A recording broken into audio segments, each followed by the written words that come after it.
Hana mến chào cô bác, anh chị và các bạn. Hôm nay, Hana xin gửi tới cô bác, anh chị và các bạn thêm một cách nhồi bột nếp để làm bánh vô cùng mềm dẻo. Vỏ bánh có độ hơi dai nhẹ một xíu. Phần nhân thì rất là ngon, ăn không bị ngán và ngon hơn cả bánh ít trần. Nếu cô bác, anh chị và các bạn thích, vào bếp làm cùng với Hana nhé. Trước tiên, mình sẽ chuẩn bị phần nhân. Hana sử dụng 400g củ sắn. Sau khi gọt vỏ, rửa thật sạch, cắt lát và mình sẽ cắt hạt lựu nhỏ.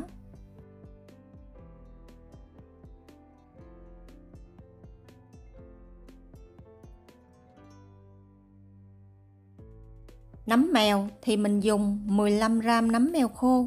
Sau khi rửa sạch, ngâm nở và đem đi cắt nhỏ. Nấm đông cô thì Hana sử dụng 10g. Mình cũng rửa thật sạch, ngâm nước ấm cho nở và cũng cắt nhỏ ra.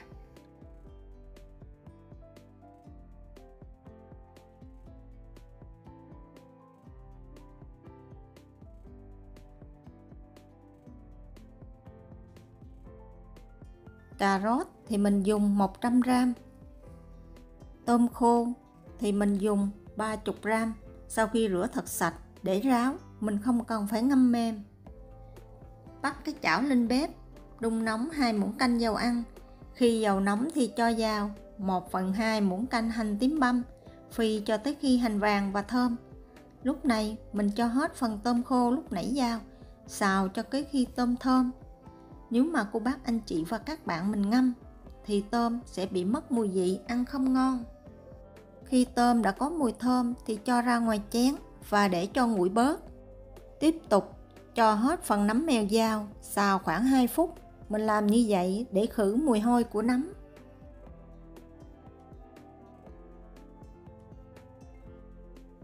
Sau 2 phút, cho hết phần nấm đông cô vào, đảo thêm 1 phút nữa thì mình tắt bếp.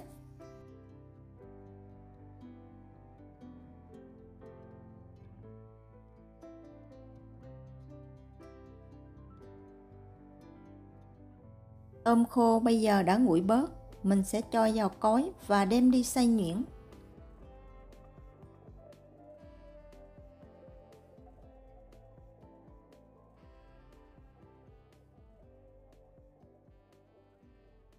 Các nguyên liệu đã chuẩn bị xong, bây giờ mình sẽ xào nhân.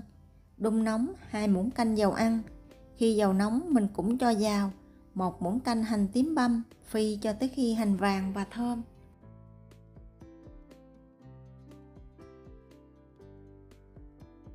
Khi hành vàng và thơm thì lần lượt cho cà rốt, củ sắn vào, xào khoảng 5 phút.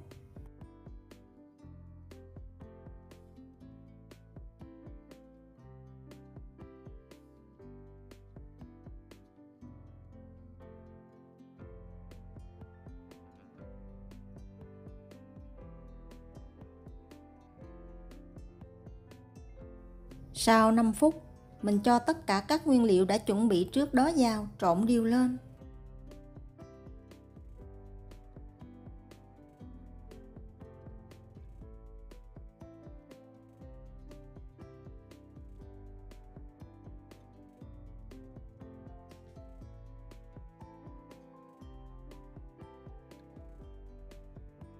Gia vị nêm vào gồm có 1 muỗng cà phê đường cát, 1 muỗng cà phê dầu hào, 1/4 muỗng cà phê bột nêm gà, đảo đều cho thấm hết gia vị. Khi nhân đã thấm đều gia vị thì mình thêm vào một ít tiêu xay, nhiều ít tùy ý cô bác, anh chị và các bạn.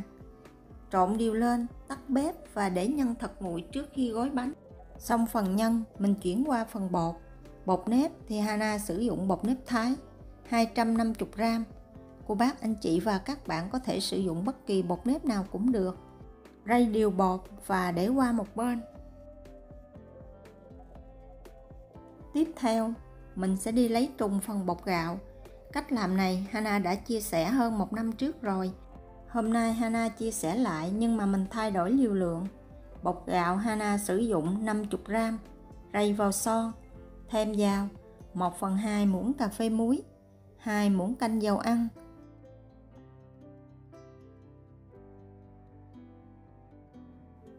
Để bột không bị gión cục thì khi cho nước vào, cô bác anh chị và các bạn nhớ vừa khuấy vừa cho. Phần nước thì mình sẽ dùng 250ml. Khuấy đều cho hỗn hợp bột, nước, dầu thật là hòa quyện.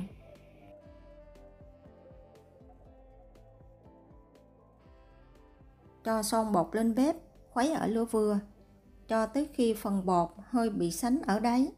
Lúc này mình hạ lửa nhỏ, tiếp tục khuấy mạnh tay để giúp cho bột được mịn màng hơn. Mình sẽ khuấy cho tới khi hỗn hợp bột đặc sệt lại, giống như là bột ăn của em bé.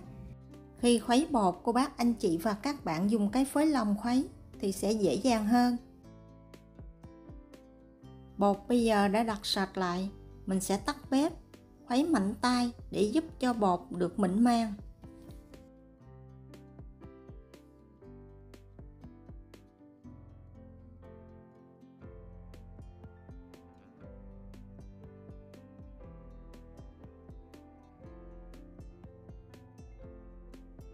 Cho hết phần bột đang nóng này vào phần bột nếp lúc nãy, trộn đều lên và để khoảng 5 phút cho bột nguội bớt.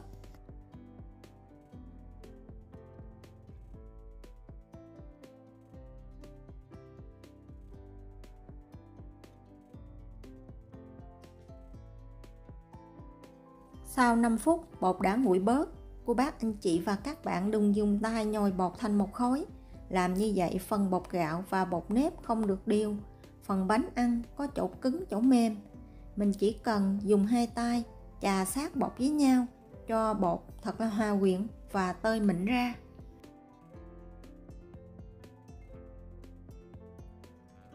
Bây giờ mình mới thêm từ từ 85ml nước ấm khoảng 60 độ C. Mình vừa cho, mình vừa nhồi bột cho tới khi bột thành khối dẻo mịn. Tùy theo độ hút ẩm của bột mà cô bác anh chị và các bạn tăng giảm nước nha.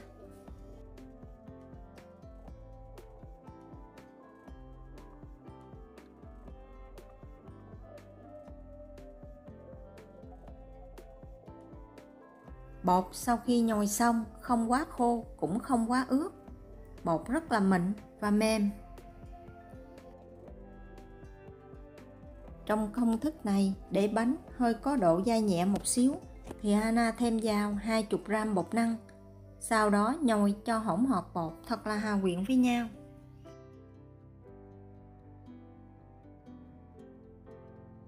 Bột sau khi nhồi xong rất mềm và mịn. Mình lấy thử một viên bột dò vào tay ấn dẹp. Nếu phần bột này không bị nứt là bột đạt, nếu bị nứt là bột thiếu nước. Cô bác anh chị và các bạn nhớ thêm nước nha. Bột sau khi nhồi xong, mình sẽ bọc kín lại để 15 phút cho bột nở. Sau 15 phút, nhồi sơ khối bột một lần nữa. Sau đó lấy ra, mỗi viên bánh Hana sử dụng khoảng 40g bột. Nếu cô bác anh chị và các bạn thích ăn lớn hơn hoặc nhỏ hơn tùy ý, nhưng mà Hana cảm thấy 40g là vừa. Mình sẽ vo viên tròn, ấn dẹp, sau đó cho nhân vào gói lại.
Để bánh có độ bóng đẹp hơn thì mình sử dụng thêm một ít dầu ăn bên ngoài.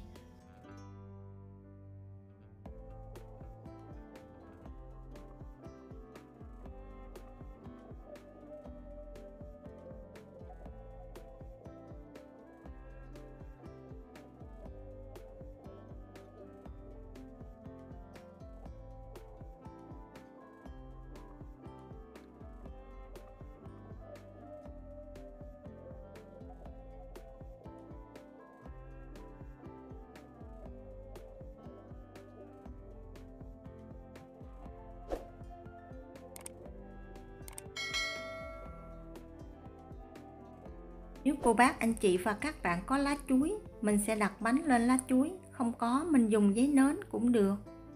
Khi xếp bánh vào sửng, cô bác, anh chị và các bạn nhớ chừa khoảng cách để cho bột nở. Và mình cũng đừng chồng bột lên với nhau, vì bột rất mềm, bánh sẽ bị dính vào nhau sau khi hấp. Mình sẽ hấp phần bánh này 12 phút.